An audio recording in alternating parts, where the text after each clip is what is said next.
राजकुमारी को सांप के चंगुल से मुक्त कराने के लिए लखन रात्रि के आने का बेसब्री से इंतजार कर रहा था। पूरी तैयारी के साथ हाथ में धार धार तलवार लिए लखन राजकुमारी की ओर निगाहें गड़ाकर उससे कुछ दूरी पर बैठ गया। जैसे ही राजमहल के घड़े ने रात्रि के 12 बजे का घंटा बजाया, वैसे ही फुंफकारता हुआ सांप राजकुमारी के मुख से निकला तो उसके इंतजार में बैठे लखन ने अपनी धार धार तलवार से उस पर तेजी से ऐसा वार किया कि तुरंत सांप 2 टुकड़ों में जमीन पर बिखर गया। लखन ने सांप के दोनों टुकड़ों को उठाकर रेत से भरी बाल्टी के अंदर दबा दिया और सुबह होने से पहले ही बाल्टी समेत मृत सर्प को जंगल में ले जाकर उसे आग के हवाले कर दिया और वापस राजमहल लौट आया। तब तक सुबह होने का समय भी करीब हो चला था। राजमहल जब लखन ने राजकुमारी चंद्रकला को जगाया तो हमेशा अचेत अवस्था में रहने वाली राजकन्या तुरंत उठकर बैठ गई, क्योंकि अब उसके अंदर से वो सर्प निकल चुका था तो उसका प्रभाव भी खत्म हो चुका था। राजकुमारी उठते ही हैरान थी।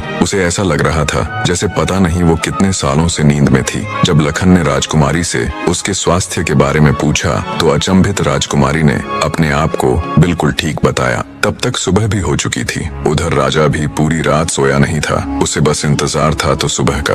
जैसे ही सुबह हुई, राजा बेसब्री से भागा भागा राजकुमारी के कक्ष में आया। जब उसने बिल्कुल सही सलामत अपनी बेटी को बैठे और बात करते पाया तो उसकी खुशी का ठिकाना ना रहा। आंखों में अश्रु लिए राजा ने तुरंत अपनी लाडली बेटी को गले लगा लिया। भरे हृदय से राजा ने हाथ जोड़कर लखन का शुक्रिया अदा किया और अपनी शर्त के अनुसार राजकुमारी चंद्रकला का विवाह लखन के साथ कर दिया। जब राजा ने लखन को अपना आधा राज्यपाट देना चाहा तो लखन ने राज्य लेने से साफ मना कर दिया। ऐसा स्वाभिमानी दामाद पाकर राजा चंद्रसेन खुशी से फूला नहीं समाया। उसने खुशी खुशी बहुत सारा धन देकर अपनी बेटी चंद्रकला को लखन के साथ विदा कर दिया। जब राजकुमारी चंद्रकला को ले लखन अपने राज्य उज्जैन नगरी पहुंचा तो उसकी भाभी समेत पूरे परिवार ने उन दोनों का हार्दिक स्वागत किया। लखन खुशी खुशी अपनी नवविवाहिता पत्नी राजकुमारी चंद्रकला के साथ रहने लगा। कुछ ही दिन बाद उज्जैन नगर में एक भव्य समारोह था, जिसमें राजकुमारी चंद्रकला भी अपनी भाभी के साथ समारोह देखने गई हुई थी।